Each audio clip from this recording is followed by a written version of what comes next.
Interview রুমের বাইরে আপনি অপেক্ষা করছেন, আর কয়েক মিনিট পরেই আপনার নাম ডাকা হবে। হঠাৎ খেয়াল করলেন হাতের তালু ঘেমে গেছে, বুক স্বাভাবিকের চেয়ে দ্রুত ধড়ফড় করছে, গলাও যেন শুকিয়ে আসছে। এমন সময় অনেকেই ভাবেন, আমার কি খুব বেশি টেনশন হচ্ছে? কিন্তু আসল প্রশ্নটা অন্য। কেন এমন হয়? মজার বিষয় হলো, এই প্রতিক্রিয়াগুলোর বেশিরভাগই তৈরি হয়েছিল আজ থেকে হাজার হাজার বছর আগে, যখন মানুষের সবচেয়ে বড় চিন্তা ছিল বেঁচে থাকা। আজ আমরা জানব নার্ভাস হলে শরীরের ভেতরের আসলে কি ঘটে আর কেন ঘটে।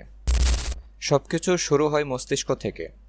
আপনি কোনো পরিস্থিতিকে গুরুত্বপূর্ণ বা ঝুঁকিপূর্ণ মনে করলেই মস্তিষ্কের একটি অংশ, অ্যামিগডালা, খুব দ্রুত সক্রিয় হয়ে ওঠে। এটা পুরো শরীরে একটি সতর্ক সংকেত পাঠায়। মজার বিষয় হলো, আপনার সামনে সত্যিই কোনো বিপদ আছে কিনা সেটার চেয়ে বেশি গুরুত্বপূর্ণ হলো মস্তিষ্ক কি বিশ্বাস করছে। তাই ইন্টারভিউ, পরীক্ষা বা স্টেজে ওঠার মুহূর্তেও শরীর অনেকটা একেবারেই প্রতিক্রিয়া দেখাতে পারে, যেভাবে বাস্তব বিপদের সময় দেখাতো। হাত ঘেমে যায় কেন?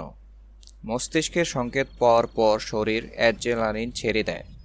এই হরমোন ঘাম গ্রন্থিগুলোকে আরও সক্রিয় করে, বিশেষ করে হাতের তালু আর পায়ের তলায়। বিজ্ঞানীদের ধারণা, এতে আমাদের পূর্বপুরুষরা অস্ত্র বা গাছের ডাল আরও শক্তভাবে ধরতে পারতেন। অর্থাৎ আজকের হাতের ঘাম একসময় ছিল বেঁচে থাকার একটি সুবিধা। বুক এত জোরে ধড়ফড় করে কেন? আপনি হয়তো অনুভব করেন হৃৎপিণ্ড যেন স্বাভাবিকের চেয়ে অনেক দ্রুত চলছে। আসলে সেটাই হয়। অ্যাড্রিনালিনের প্রভাবে হৃৎপিণ্ড দ্রুত রক্ত পাম্প করতে শুরু করে। এর ফলে পেশিগুলো দ্রুত অক্সিজেন পায় এবং শরীর প্রয়োজনের দ্রুত কাজ করার জন্য প্রস্তুত হয়, যদিও বাস্তবে আপনি শুধু একটি চেয়ারে বসে আছেন।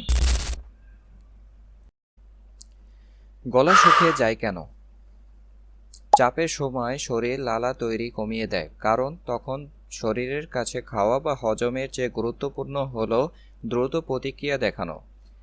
এই কারণেই গুরুত্বপূর্ণ মুহূর্তে কথা বলতে গিয়ে অনেকের গলা শুকিয়ে যায়। হাত কাঁপে কেন? অনেকেই টেনশনের সময় লক্ষ্য করেন হাতে হালকা কাঁপুনি হচ্ছে। এর কারণ অ্যাড্রেনালিন পেশিগুলোকে অতিরিক্ত সক্রিয় করে তোলে। এটা শরীরের প্রস্তুতির একটি অংশ।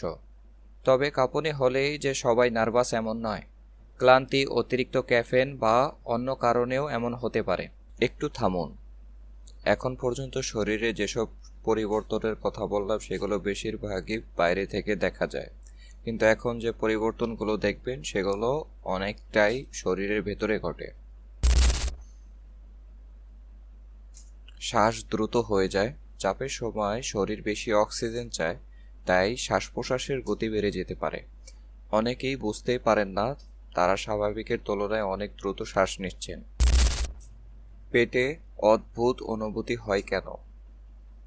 পরীক্ষার আগে বা বড় কোনো প্রেজেন্টেশনের আগে অনেকের পেটে অস্বস্তি হয়, কখনো মনে হয় পেটের ভেতর যেন কিছু নড়ছে। এর কারণ চাপের সময় শরীর হজমের কাজকে সাময়িকভাবে ধীর করে দেয়, কারণ তার কাছে তখন শক্তি অন্য কাজে ব্যবহার করাই বেশি গুরুত্বপূর্ণ। চোখের মণি বড় হতে পারে। চাপের মুহূর্তে অনেকের চোখের মণি কিছুটা বড় হয়ে যায়।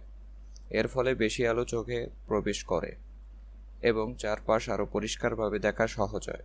এটাও শরীরের প্রতিরক্ষামূলক ব্যবস্থার অংশ। কেন কেউ বসে বসে পা নাড়ায়? টেনশনের সময় অনেক মানুষ অজান্তেই পা নাড়ান। কেউ কলম ঘোরান, কেউ আঙ্গুল মটকান। মনোবিজ্ঞানে এই ধরনের আচরণকে ফিজেটিং বলা হয়।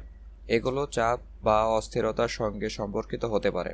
তবে শুধু এই একটি আচরণ দেখে কারো সম্পর্কে নিশ্চিত সিদ্ধান্তে পৌঁছানো ঠিক নয়। সবাই একইভাবে প্রতিক্রিয়া দেখায় না, এটাই সবচেয়ে গুরুত্বপূর্ণ বিষয়। একই পরিস্থিতিতে দুইজন মানুষের প্রতিক্রিয়া একেবারেই আলাদা হতে পারে।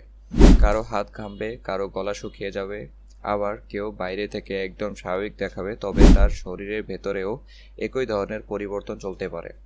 তাই শুধু বাইরে দেখে কারো মানসিক অবস্থা বোঝা সবসময় সম্ভব নয়। নার্ভাস হওয়া কোনো দুর্বলতা নয়, বরং এটি এমন একটি প্রতিক্রিয়া যা লক্ষ লক্ষ বছরের বিবর্তনের মাধ্যমে আমাদের শরীরে তৈরি হয়েছে। আজ বনের বাঘ নেই, কিন্তু গুরুত্বপূর্ণ মুহূর্তে আমাদের শরীর এখনও সেই পুরনো ভাষাতেই সাড়া দেয়। হয়তো এ কারণেই আমরা এখনও বেঁচে থাকার জন্য তৈরি।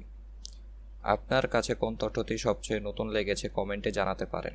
আর এমন বিজ্ঞান ভিত্তিক সহজ ভাষায় ব্যাখ্যা করা ভিডিও দেখতে ফ্যাক্ট বম তথ্য বোমার সঙ্গে থাকুন। দেখা হবে পরের ভিডিওতে।